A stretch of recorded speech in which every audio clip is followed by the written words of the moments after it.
I'll just put a 2-minute delay. Yeah. Okay, so we got a famous pasuk today, or a famous second half of the pasuk. Ocher beso botzea batza, v'sonim matanos yichye. All right, so the first part's kind of hard to translate. Anyone want to try?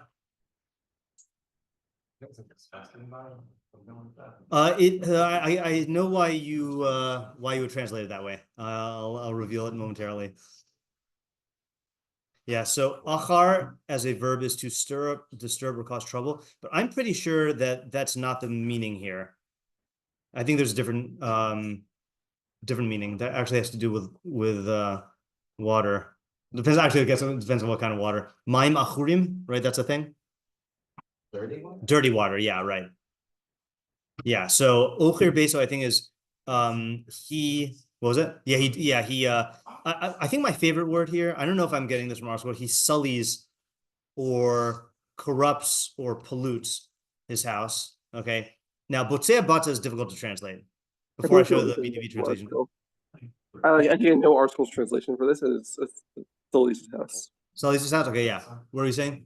There's like monetary gain, like ma'betza. Yeah, ma'betza, right. So it's monetary gain, but it has a connotation, I think. Negative connotation, yeah. So Botzea Batza, how would you render that? Oh, okay, so that's actually one translation that people do. So what they say is batza as a verb is to cut off, break off, or gain by violence, and then betza is a gain made by violence or unjust gain or profit. Okay, so the way I would translate it, we're gonna give several translations in a little while. So I'm gonna actually reverse this. One who gains illegally, sullies or corrupts or pollutes his house. Okay, that's one translation. And one who. Maybe not this exact pasuk, but like with this something very similar to us like 20 years ago. Okay. All right, well, let's close it. Yeah. It's a question. Okay, A question. Yeah. I mean, I don't think I've given a shiur on this. It's possible I have. Not this specific. Okay, yeah. Well, like, we'll live. Okay. Yeah. Okay. So Mitsuda Sion says Botea Bata Hagozel Hon. So gozel hon literally means one who like robs a great deal of money, right? Hon is like a fortune, you know. Kamo ubotzea barech. Where's that come up? There's Gemara. Yeah. I feel like we talked about this recently. Yeah. And then you said ma betza, right? It was like Yosef's brothers. Ma betza, what gain, what illicit gain can we make from our brother's death, right? Okay. So that is one who robs a fortune. Okay, I guess let's put it that way. All right. Sadi Gaon says Habotzea betza hu mevayish es mishpachto.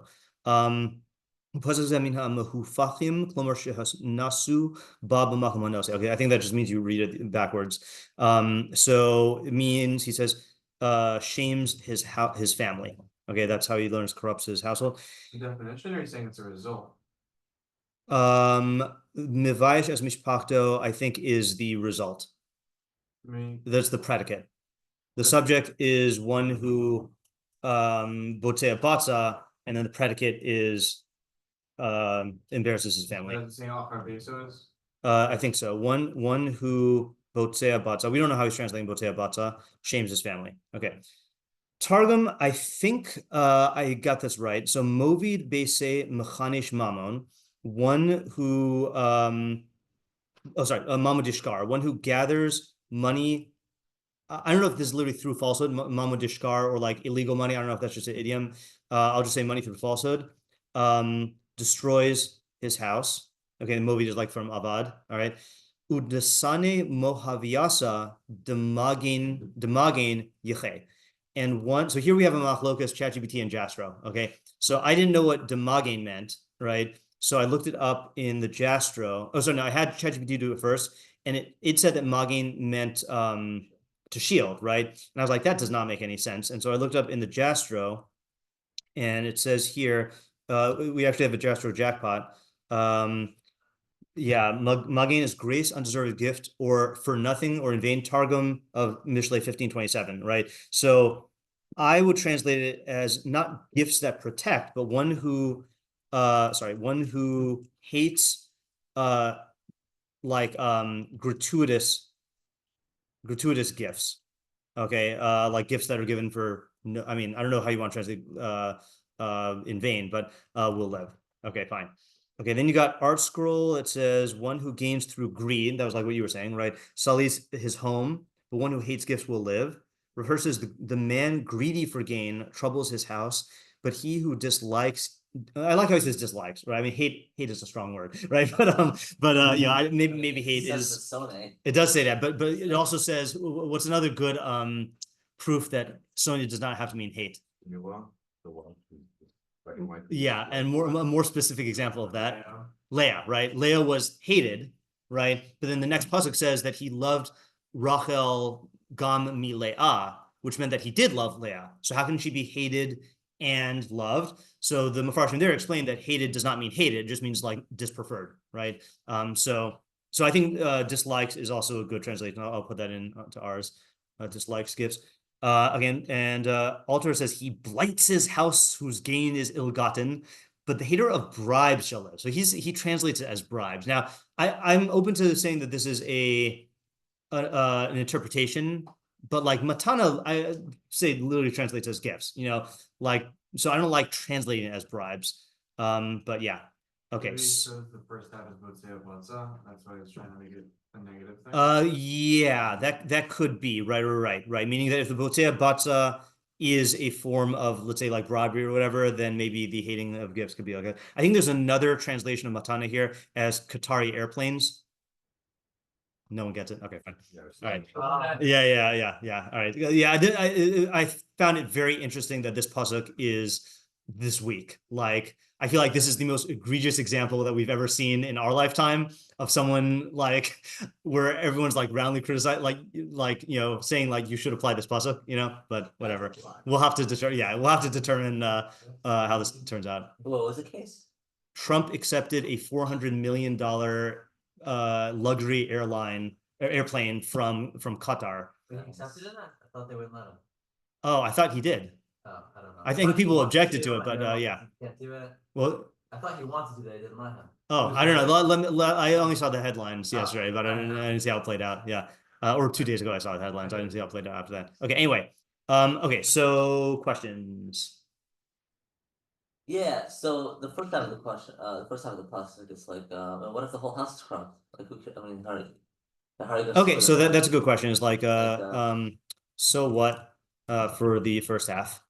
Yeah, I feel like there's a more primary question you have to ask before that. Yeah. What Couple more. does it mean you're gonna sell the house? Yeah, what is meant by ocher beso? And then a more primary question before that. Who is Beso? Yeah, what does beso mean in this context? And well, I'm just gonna at this point I'll just put the normal translations: literal house, household. Your household. I think family is like included in that. And I think there's one more also that is usually a standard one. Legacy. Legacy. And I'll say or something else. Yeah. Moshe. How does being Botzea Botza affect his Beso? Right. How does Botzea Batza result in achiras? A bias, yeah. Beso, yeah. Yeah. Right. Like what's the cause and effect? Yeah, David. Is this specific to Beto, and if not, why is it specifically single out Beto? Yeah, okay. So is this consequence specific to Beso? Beso. If so, why? If not, why specify? Yeah, Moshe. What about the lifespan of the Botzea and the house of the Sodi Matanos? Sorry, say it one more time. What about the? Just the opposite. What about the lifespan of the Botzea? Oh, okay, yeah, right. What? Right. I'm just gonna. I think there are enough discrepancies here to like just ask the general question and then have subpoints here. So, what is the? How are these two halves opposites? And what of the unstated counterparts. All right. So for example, what about the lifespan of the Botsea Batsa? What about the the bias of the Sone Matanos? How are Botsea Bata and Sone Matanos opposites? Matanos opposites. Are those the only? Yeah, I guess how is Ocher and Yichye, how are those opposites? How are Ocher and Yichye opposites? Yeah, Ariel? I think Sean was first. No, Sean? Yeah.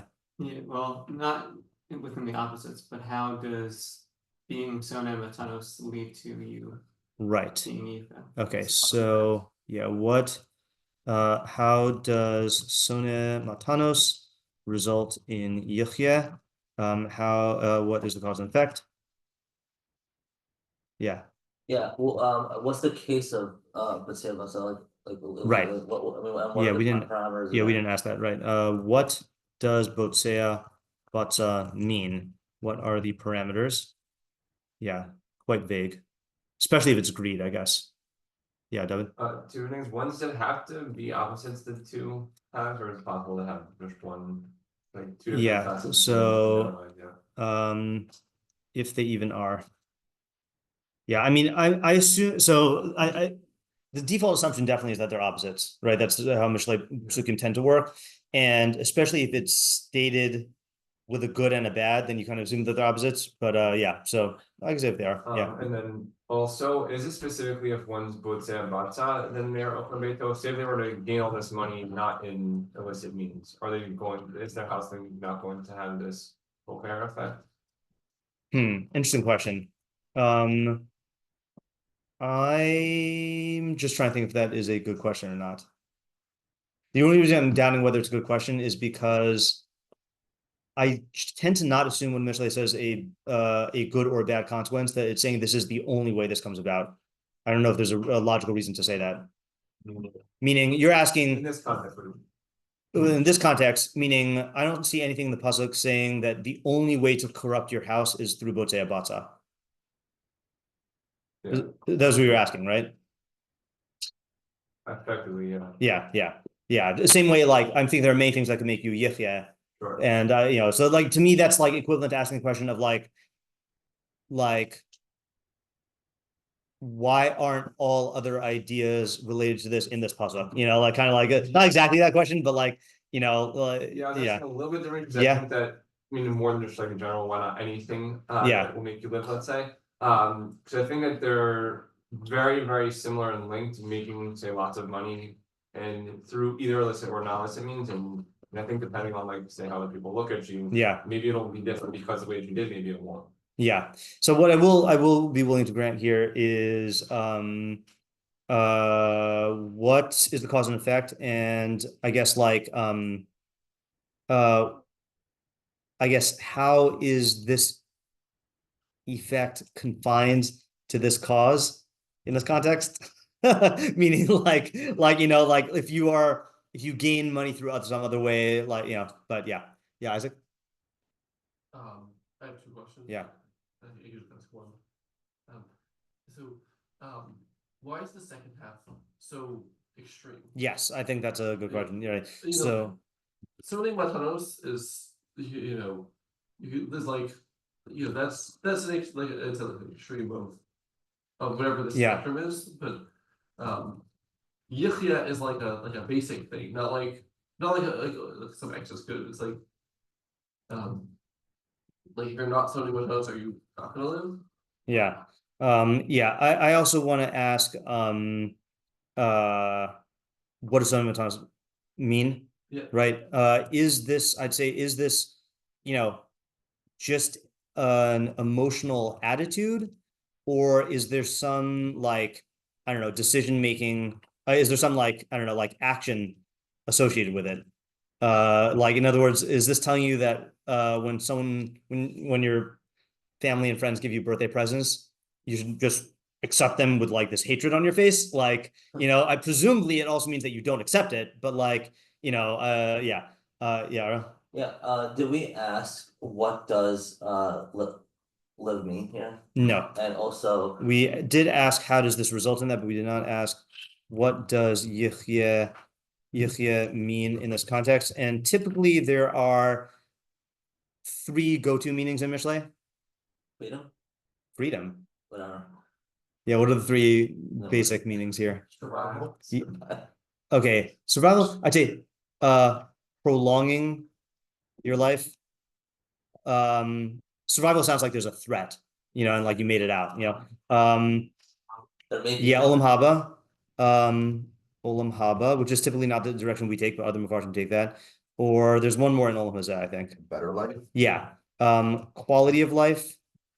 Actually, let's put it this way: improving the quantity of life, the quality of life, or the I can't put this into a Q term, or olam haba. That's kind of where I was alluding to. Yeah. Freedom. But okay. Yeah, all right. I just don't know how I was gonna get that from freedom. Yeah, but okay. Slip that, yeah. What's the scenario? Like it's like what is is there ever an instance where you can accept the gift and not? Oh, okay. So that's a good question. So what is the decision-making scenario? And I think with that, I don't know if this is going to be in the decision-making. Actually, let me put that in the practical application here. Let's let other people have some questions also. What is the 3 in a row is a little bit too much. 2 in a row I'm willing to accept, but like, I think it's yeah. like kind of 2B. What is the practical application and its parameters? Okay, for example, you know, should a person reject all gifts no matter what?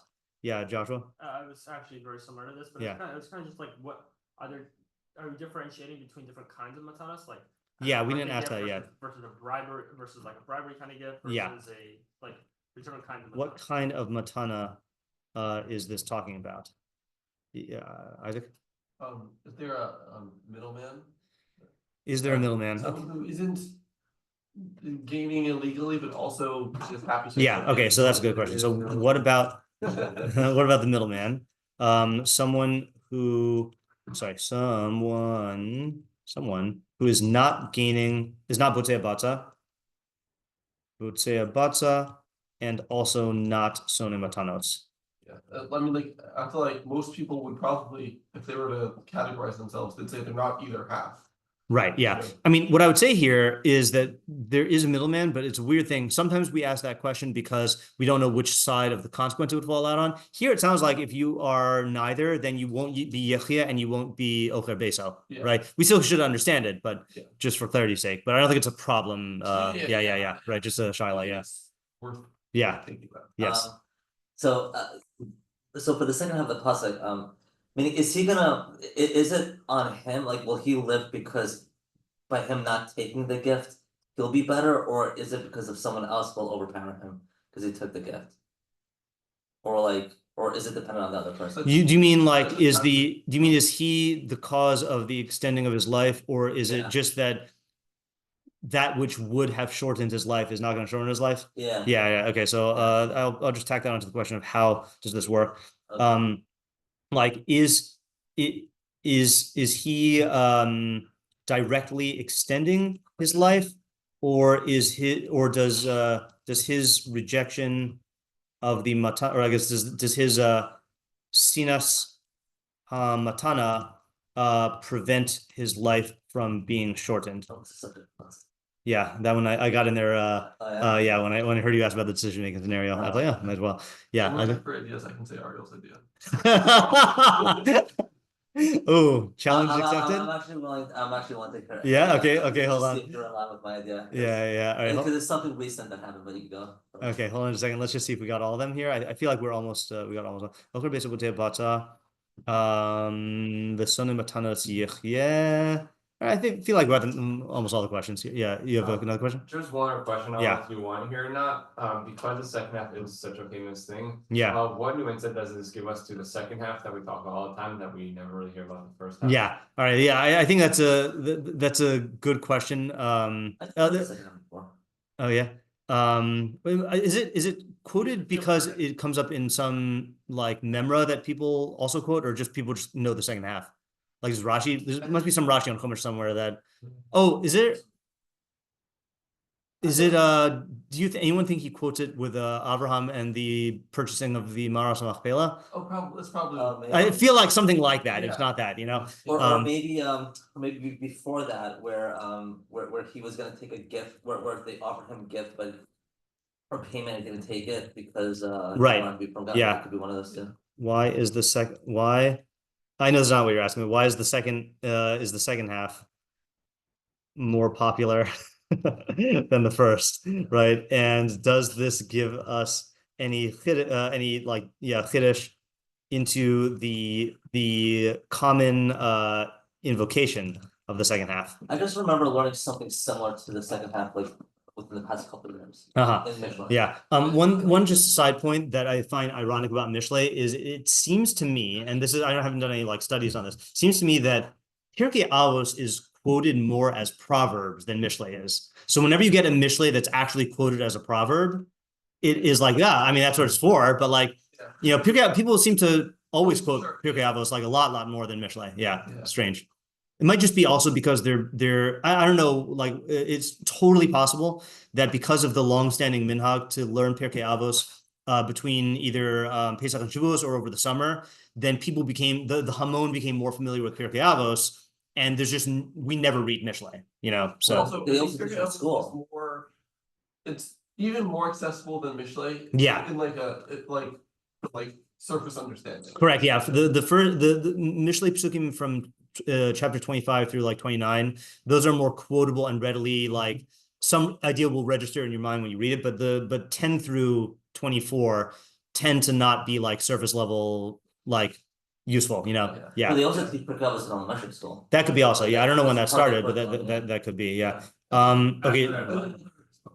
Yeah. Just gonna say another pasuk where that is a similar sociological phenomenon happens is with the Chachamim and Parosha. Yeah. But no one quotes the second half. Yeah, that's funny. Yeah. Okay. So do we want Isaac to say your idea, or do you want to say your idea? I want to see if he has my idea. Okay. Yeah. Go ahead, Isaac. Okay. So I don't have Arnold's approach for the first half, but for the second half, when you accept a gift from someone, then that creates there's never like no strings attached. Even if it like it's just an expectation of like gratitude or something, there's you end up with an obligation to the person who gave you a gift. Okay. When you accept a person's gift, there's never no strings attached. Even if it's just a debt of gratitude. And many times there's expectation of a lot more than than just gratitude. Yeah. And then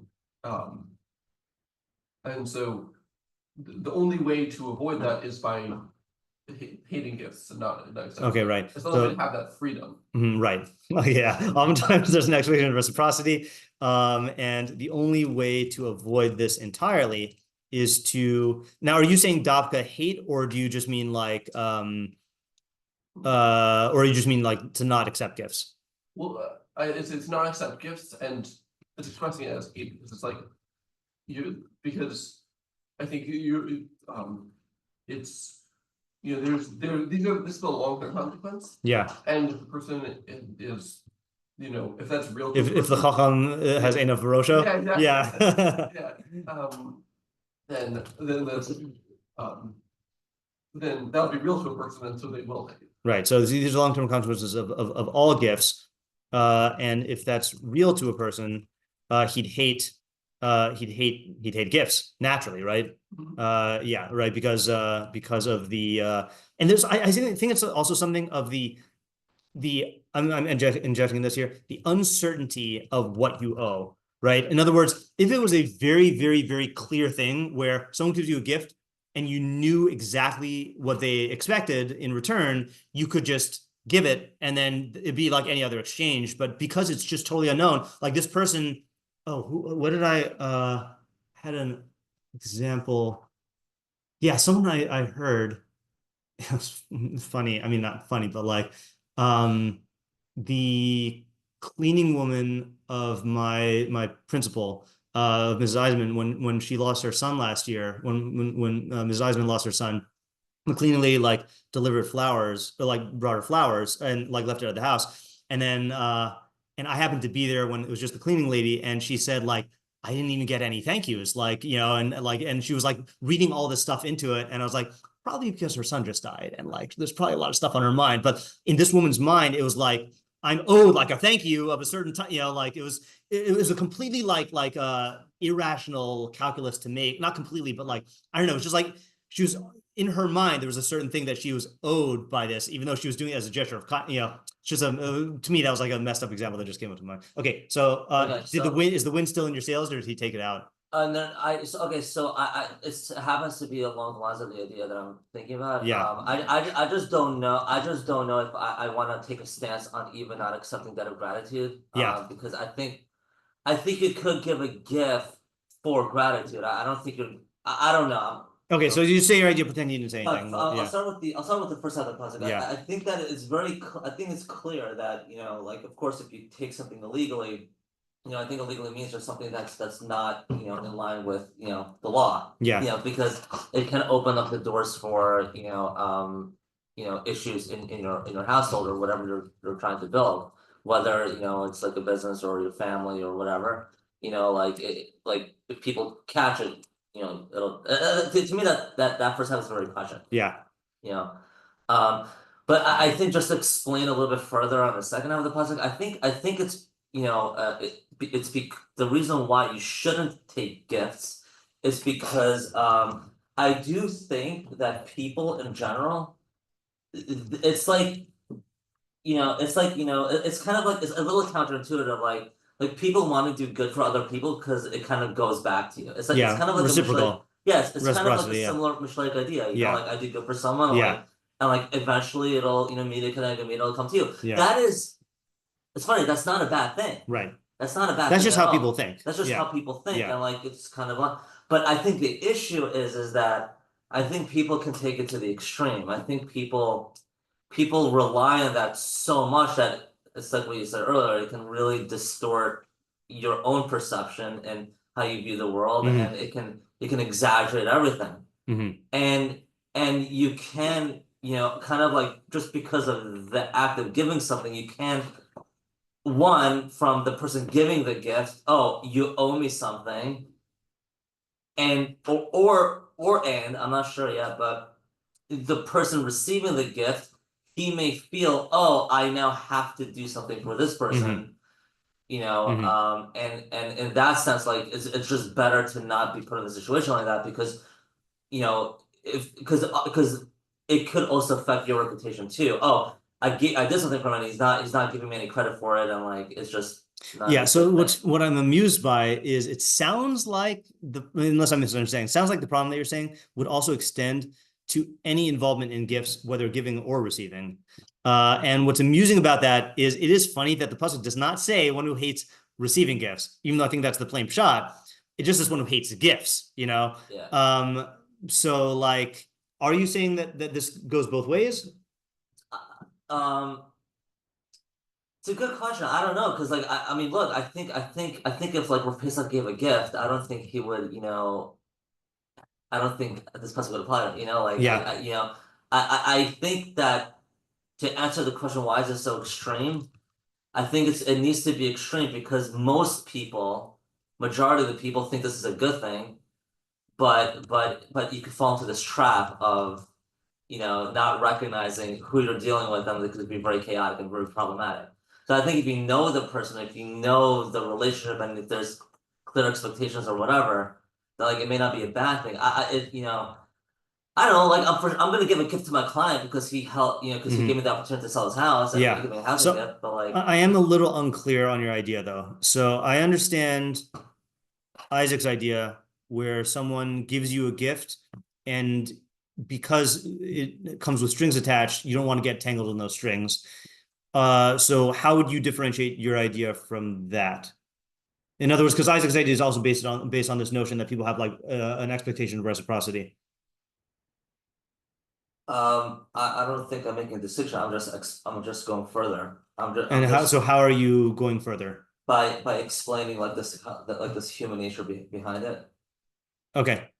All right. So I'm going to treat it as the same. I mean, I don't understand what you're adding to the idea, unless you're adding this thing about you shouldn't even give gifts. I'm adding to the idea in that that I think that this is something that people view as a good. Mm-hmm. And the reason why it's viewed as a good, you may not think of the consequences behind this good. Okay. All right. So it's expressing this as hatred because people tend to view it as a good, and it has to counteract that. Okay. Yeah, Moshe. Okay, I have an interpretation. Sure. Okay, so the first half, I think means that one who gains illegally, yeah, sullies his household insofar as the perception of both himself and the people in his house are viewed as either contributing to the illegal gain of money or at the very least associated with it. Yeah, are contributing to that illegal gain or are associated with it. I'm gonna say, for example, as beneficiaries, right? I think that's the primary way. Yeah. Yeah. And an example of this is Bernie Madoff. Yeah. Where he had a Ponzi scheme, and I think one or maybe even two of his kids committed suicide. Yeah, right. Yeah, his I also don't remember if it was one or two. One or two. Yeah. Of his kids committed suicide, not because they did anything wrong, but because the fallout and tarnishing of their name was so bad by association with their father. Yeah. Yeah. Didn't they even turn him in? I think it was one of his kids who. Yeah. I think I recall hearing it was one of his kids who whistled. Who found out about it. Yeah, I think so. Yeah. Right. Interesting. So meaning if that were the case, then even, yeah, that's just interesting psychology here, like to put, to do that. But anyway, yeah. Yeah. And then this second half is saying, even if you aren't doing something illicit and just receiving gifts, you should still be wary not to accept it because people will interpret it as having ulterior motives. Right. Accepting something illegal involved. A gift because people will make similar assumptions and associations. Yeah, right. In other words, like you want to give an example of that? I think, for example, accepting a plane from Qatar, right? Right. Yeah, even if it's told, I don't know if that's kind of like, I'm saying this is even something not as openly like sinister, like that. Okay, yeah. You're saying that's like way more that's obvious. that's basically a bribe. Yeah, right. Yeah, right. Yeah. That talks about the distinction between gifts and bribes. Yeah. It was like something along those lines. Right. Gifts is good, but Right. bribe is bad. Yeah, right. Yeah. I mean, I think this is a good idea in general, right? So in other words, so the whole pasuk here is, so the subject is the one who wants to use illicit means and is being prevented from doing so in order to not have their family members who they care about be negatively affected, right, or themselves. So, but the overall subject here is how any free gain, I'm gonna say free, right, can sully your reputation based on the associations and assumptions people make. Regardless of whether they have any basis in reality. In other words, like you might actually be evil, and this is a manifestation of that, not evil, but whatever, or nothing wrong at all, but like people are gonna assume that, right? I think it's also just one thing is in line with Isaac mentioned, like possibly the middleman, where you can take this idea to not commit any crime, so you won't have a bad reputation and your family won't have a bad reputation, but you're not necessarily going to not take a gift because legally there's nothing wrong with that. Right. So the Lifnim Mishur Zadin idea from the Mishlei perspective is to not even take a gift. Right. Which legally there's no issue with. Right. This kind of problem. Right. Okay, that's good. Okay, yeah, Moshe. Yeah, so different idea. Yeah. So I would say that the havamina of the pasuk is that a person thinks that his financial gains or how he earns money has no effect on the people around him, or specifically his family, because you'd say that you're spending time during the day and you have a job and you're earning money, and then you go home and it has nothing to do with your family. Yeah. But that it's this falsehood is shown when you are specifically getting money in, I would say, illegal or shady way, where it's going to have an effect on your character and it will affect your family. Like an extreme example would be like Walter White. I was just gonna say that, of course. So yeah. Meaning you're Another good example. People think, I mean, if you just say that it's a means to an end, you might say, well, it doesn't matter what those means are. It's the ends justify the means, so it doesn't really matter what you're doing. But if you're spending so much time with it, and it really is what's supporting your family, because you can't have a family without money, then it will end up leaking in somehow, and it will affect your family and make them also corrupt in some way. Yeah. And then on the flip side, the Stoic Jew is, well, then you might say to that, okay, fine. So then just don't make money in a bad way, but otherwise it doesn't matter. There should still be a goal of making as much money as possible, or still having money, as long as it's not in a bad way. And it's saying you should still be wary of trying to have gain between ends, or trying to have, gain be more important than it should be. So is by any means you should be wary of, having financial gains be a central goal. Okay, so I think the reason why I'm not sold on that idea yet is because it says specifically matanos. So like if it said something like someone who chases money, or someone who doesn't chase money will live, and pointed to some sort of like, I don't know, like you're saying, like making money to ends, or even to use a word like, I don't know what, like revach or something, like, I'd be more open to it. I feel like that this has to be something about matano specifically. But you're saying that it's not going to relate to the first half? Sorry, not that. Meaning what I was trying to say, the reason why I was saying money is because I was trying to make it relate to Botzei Batza. Yeah. And say that it's in the same framework. Yeah, I like your idea. I just don't see it in the words.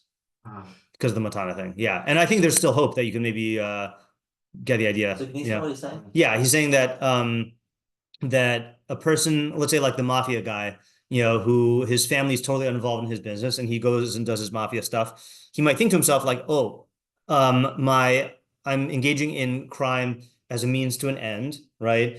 And like my family gets the money, but the way I got the money is not going to affect them. But in reality, engaging in crime changes you as a person, and that is going to have effects on your family. Even if the consequences don't reach out, you're saying like through the person, through who you become. I'm saying both because of who you become by the actions, and because money is what's supporting your family. I mean, you can't have a family or a house without having money. Yeah. So if you're you're built on crime, it's inevitable that it's gonna collapse. Okay, right. So there's actual threat as well, right? The consequences of what you're doing are going to probably been. Yeah. They are and affect your family. Yeah, right. So how is that not allowed with the first half of the puzzle? No, the first half of the puzzle is good. I'm just saying that the second half, I don't see what the. Are you explaining that now? Yeah, I mean, I was trying to say that the second half is It's like a lesser form of warning for the first half about like a person shouldn't say, well, just because it's legal, then anything goes. Any unfettered pursuit of money might also have a corrupting effect. Right. But I just don't see that as matana. Matana to me is a specific. Maybe it's where the way you're supporting your family is through gifts. Meaning not just. So don't be a Kohen. Yeah, no. Don't be a Kohen. Yeah. Isn't that just encompassing the first half? Like someone who's, let's say, like government handouts or something like that. Yeah, right. Like maybe like try or let's say you're secretly getting parental support that your spouse doesn't know. Okay, this is actually this is good, right? In other words, like this, but the second half is warning you about a similar form of corruption. Okay, which is like living off gifts. Okay, it's not illegal, and it's entirely based on the consent of the gift giver, but it can still corrupt you in similar ways and affect your household. Can I explain that further? Sure. Because I think that it's like it's but like the democratic system where they just give out vouchers to like Section 8 people, whatever.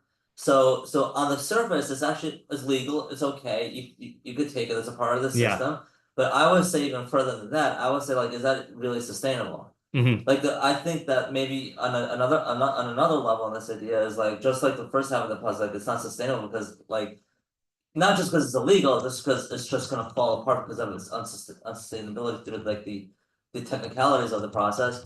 But so to this system, like if everyone takes advantage of the system, or if you don't develop yourself as an individual to get a job and to run your own place, that's also exactly. Or if the money runs out, like like when that happens, you're screwed. Everyone's screwed. Right. Yeah, that's good. I have an example of this bigger household.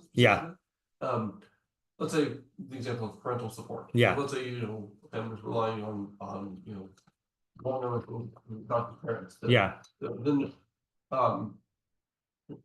Then anything you can end up with a dynamic where anything that the parents say have the parents of the I guess let's say is the grandparents, the parents of the household, and then the kids. Let's say if the grandparents were supporting the parents, if they let's say have comments about the way that they're parenting, or about how they're making it's another type of strings attached. That's good. Let's just read Metzudas David, okay, just to have in mind for tomorrow. And I think there are a lot. Problem here is there are a lot of good interpretations of this pasuk, so we'll have to be selective here. Maybe we'll do more than we usually do and do it faster tomorrow. Okay, Metzudas David says, Ocher, Habotea Batza. So remember, he learns it as robbing money. Habotea Batza laharbos lo, in order to increase for himself. Yashlis beso, he will corrupt or destroy his house. Ki ba ze v'ibid ezeh, because this will come and destroy this one. Aval soneh af matanos, but someone who hates even gifts.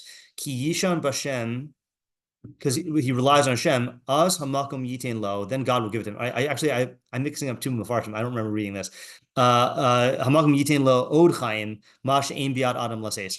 God will give him more life, that which is not in the ability of other people to give, of human beings to give. Yeah, that's I actually was thinking of a different one than meforshim, but that's an interesting one. So he's saying God is going to extend his life, where for hating matanos, but then the first guy.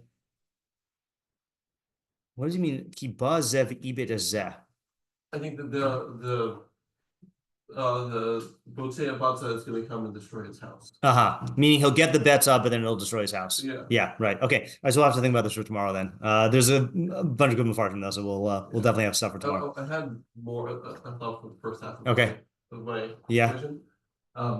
Which is that I think the Havamina is a person not considering the, I'd say, sociological consequences of his financial decisions. So not considering the sociological consequences of his financial decisions. Yeah. The first one is the first half is that where he thinks he can, like with some other ideas we discussed, where he thinks he can do this and it's not going to affect his household. Right. And then the second half is what was the thing. Yeah. All right. Good. All right, that's good. All right. Good haul. All right. See you.